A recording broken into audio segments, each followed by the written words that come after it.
So this is basically an inspection of a fiberglass boat hull. It's not as good as a deep inspection would be, because for that you need specialized equipment like ultrasound equipment for penetrating the fiberglass and gel coat. We are using thermal cameras and other equipment which is commonly available and does not cost over $10,000 basically. So anything above 10,000 you'll have to rent it from a professional shop which will do an ultrasound inspection. They'll have to apply gel, and then they apply the ultrasound equipment, and then they basically apply it in strategic points, and that's how they get a deep scan of your hull. This one is a fairly superficial inspection, but it's good enough. I will be comparing it to a professional inspection as well, so you can see both. So without further ado, we should begin. So these are my tools for inspecting a boat. I use a cheap endoscopic camera for small holes so you can poke stuff in. I use a Seek thermal imager, which is one of these guys. Standard USB to this thing. I have a moisture detector. So this basically, if it's below 5%, then you can see the moisture in my hand. So if it's below 5%, it's usually okay. 2 to 3% or 0% if it's really good. And then I use this, which is a tapping screwdriver. Basically it's just a plastic end. See, it's a little plastic tab. You can use this to tap fiberglass without damaging it. So you don't need to do anything other than tap it. And this will give you, hold it like this, and then tappy, tappy, tappy, tappy, tappy. So you're going to hear what that sounds like once you actually do it on a proper boat hull. So those are my tools. Quite inexpensive, and you can get them pretty easily. All you need is a phone, basically. I've got 2 phones. Take them with me. Okay, so it's this one. And you can put up the thing single-handed, right? The mast and all this. Yeah. It's got a like a leveraging something. Yeah, it connects inside the anchor locker. Yeah. There is a eyelet like this. Yeah. And you use the main sheet, the pulley, To just pull it up. Yeah. pull it, from here, and then it's lockable. Yeah. So basically, you can even leave the line and go, if you need to fix something, the rigging. And it's got a mainsail and a jib, and anything else? No, that just mainsail and jib. It has a blue bimini. Okay, bimini top at the back. Yeah, it's in the, and I installed the solar system with the Bluetooth like controller. Oh, okay.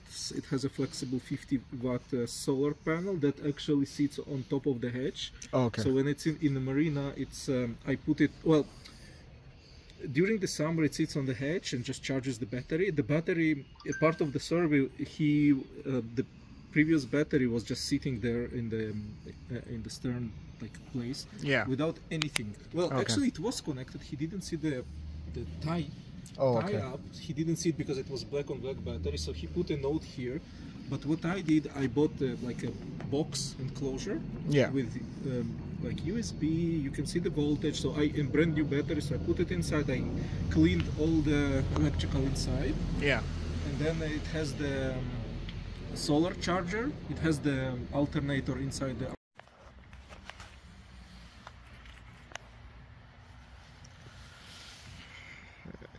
Slide chips, scrape here.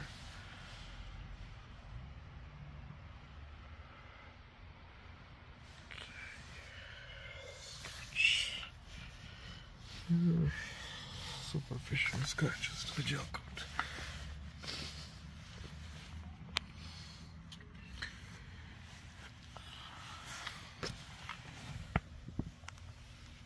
So why are you selling this thing? I'm not using it that much. Oh, you're not using it? Either selling or looking for a partner. Oh, okay.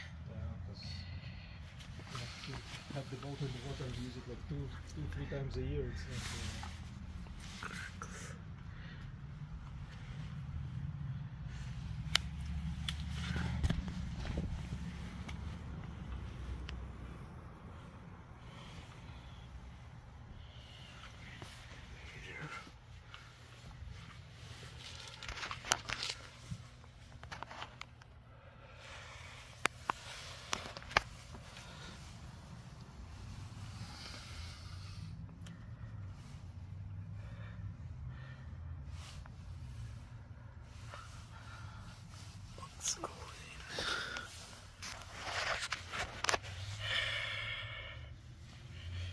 You said you had like a survey report or something on this thing, or no? Sorry? Yep. You had like a survey report on this Yeah, thing? yeah. Yeah, you do. Okay. Yeah, this from this year.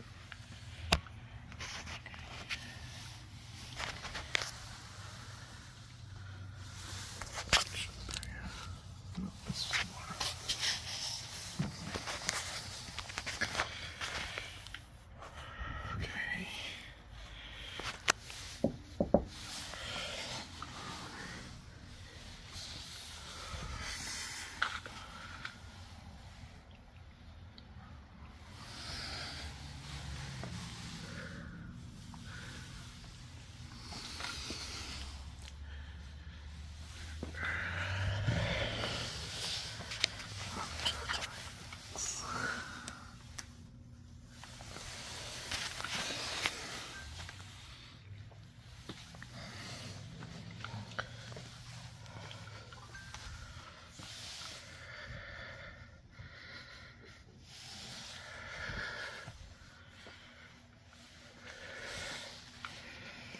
Two fiberglass crack, three fiberglass cracks.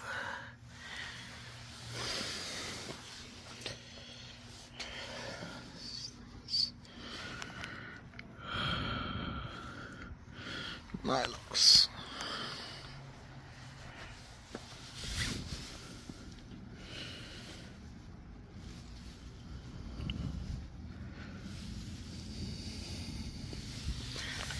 No isolation on the washers here.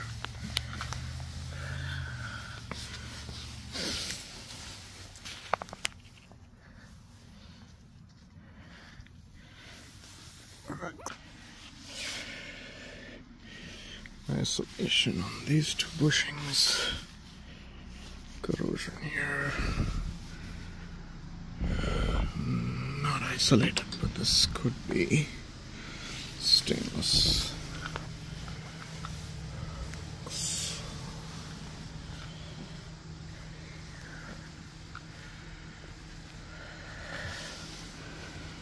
Fiberglass deep dent here.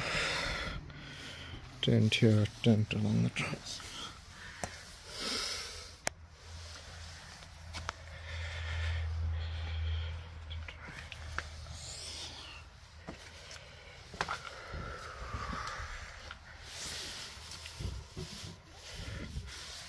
Dirt.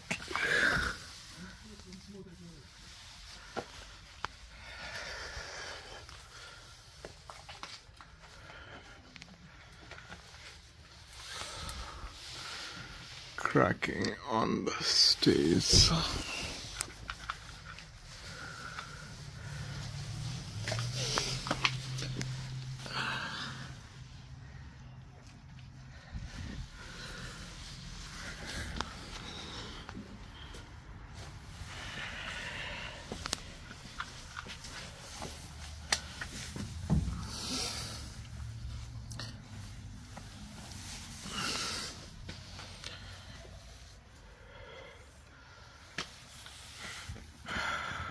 Gel coat.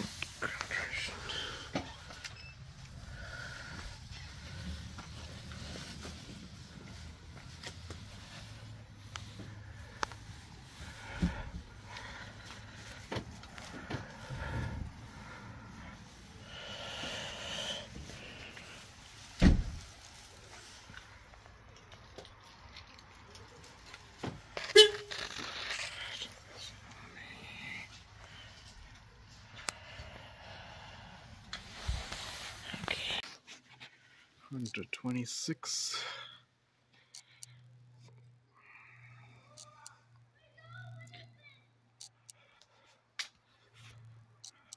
One here.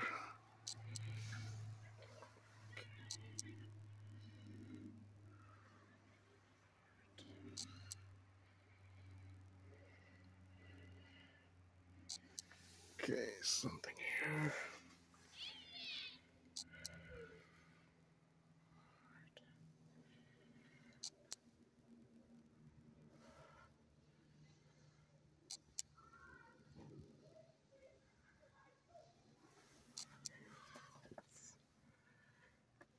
Okay, one here.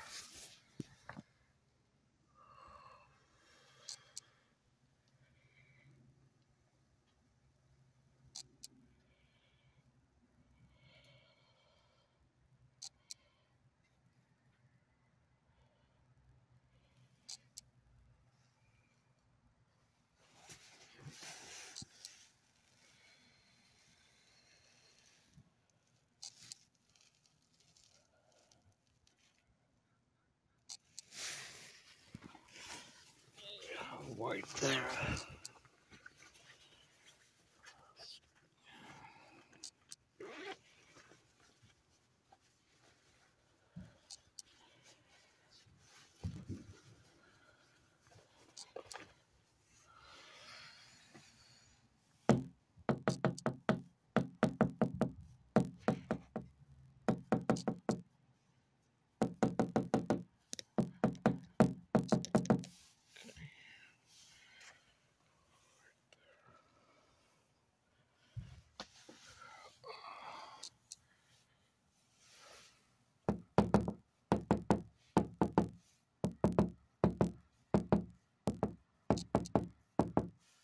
This one's okay.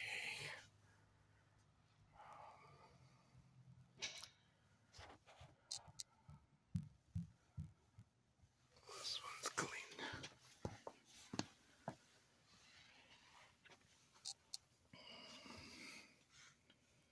Something here. No, this one's clean.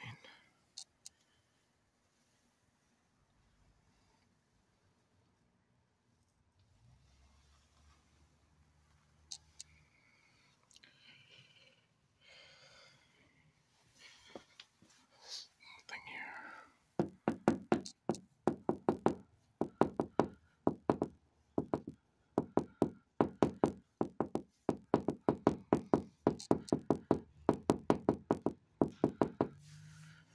Okay. Right here.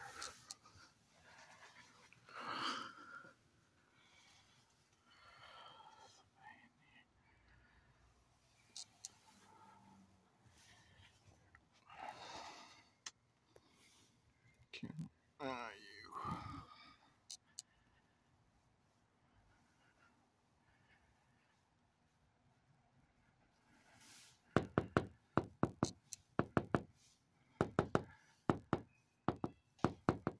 Okay, this one's clean.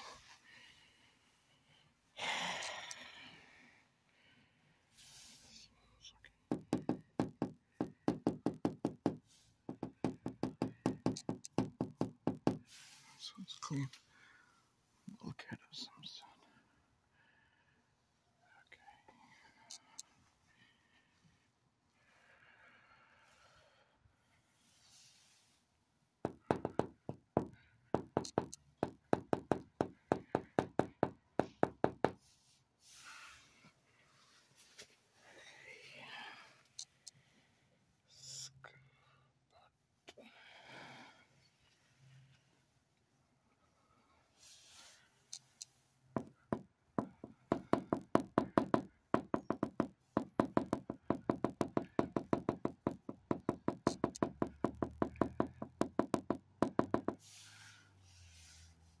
This one's okay.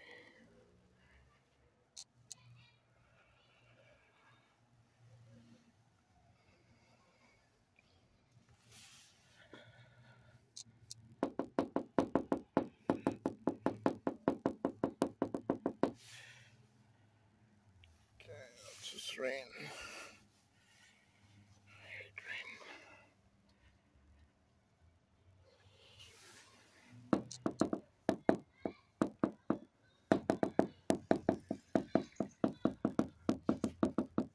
Okay, this one's fine.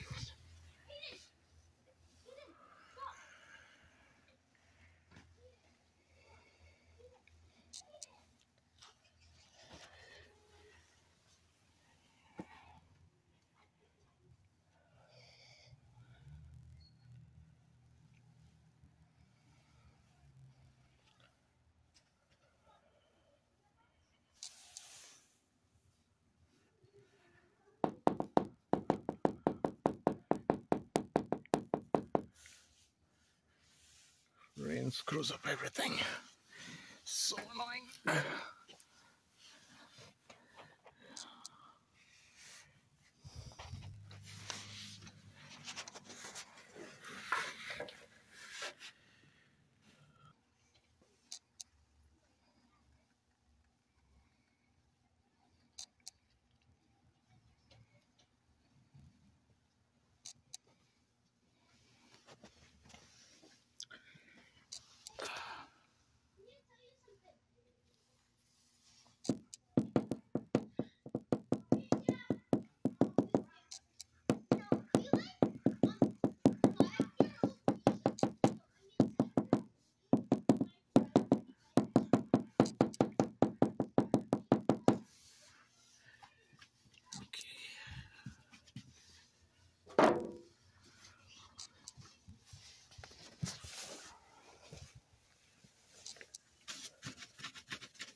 So this is pretty much where the rubber meets the road. So this boat was inspected professionally by a professional surveyor, which means I can directly compare my results.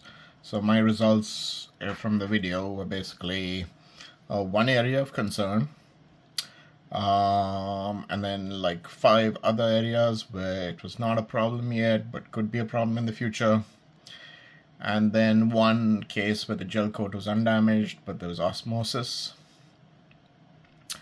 and there was obviously the fiberglass in there was 5% instead of like 0 through 1% through the boat. So let's see what the real surveyor, which is a pro surveyor, actually says in this report.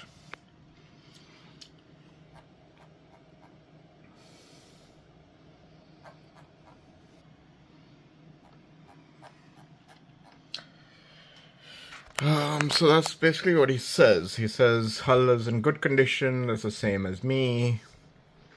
Highly regarded for strength, durability, etc. I don't know anything about that because I've never touched one of these before. So a bit of historical info. Few scratches, yes, we could see those. Hull in good condition, again, that's what I said. Decks were solid, stress cracks, I don't care about the decks, this is purely a hull inspection. Bow is accessible, blah blah blah.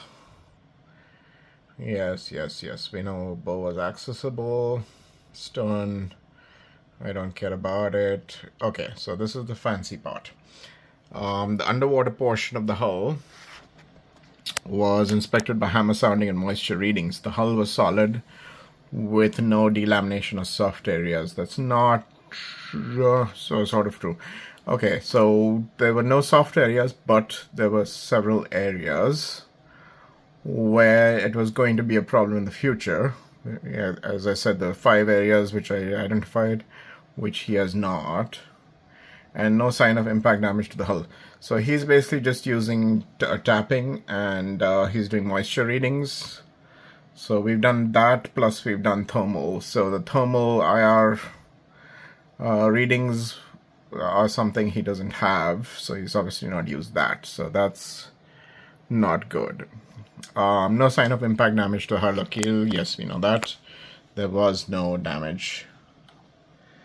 He's not mentioned anything about the bow area, and he's not mentioned anything about the 5 areas that I covered. So I think I'll deduct points for that. So he's not done as thoroughly as I did it. I also spent an hour doing it, where he was probably spent about half an hour, maybe 15 minutes. So let's see his pictures. So he has got the little things out here. He's got the little scratches out here. He's not got the side area, which was here, which was the one with the higher moisture reading. And he's got this guy, but he's not got the one up there. And he's not got the crack, which was on the other side there. So he's missed a few things. He's obviously not done it and not spent as much time. So this is where a professional and an amateur, you know, differ. While I spend more time, and it's not economically viable for these guys to spend that kind of time. I'm doing it basically as an amateur, so all I care about is, you know, is the boat good or not. And he's found most of what I found, but he's omitted those 5 areas. Like I said, he didn't have the tools for it. He didn't have the thermal camera. So he's covered. Yeah, so that's outboard engine, blah, blah, blah. Tanks and through hulls, blah, blah, blah. We don't care about that.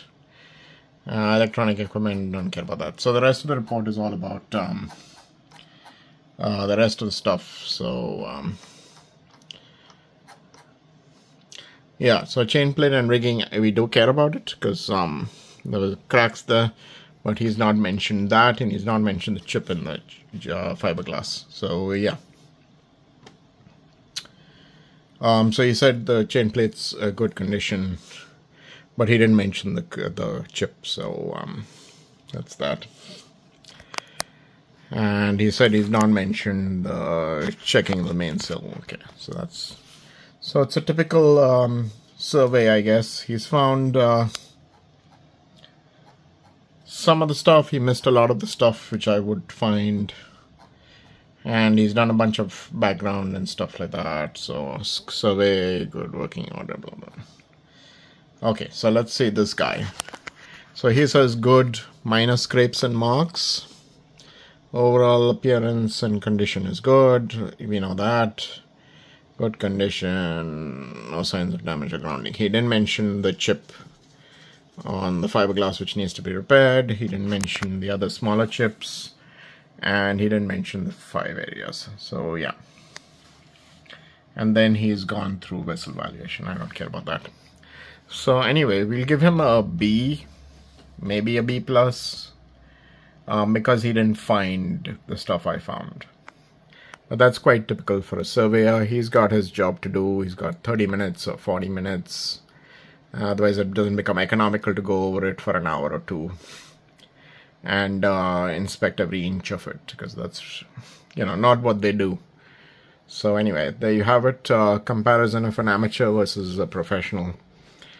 And I think you can do a better job as an amateur because you don't have the time constraints.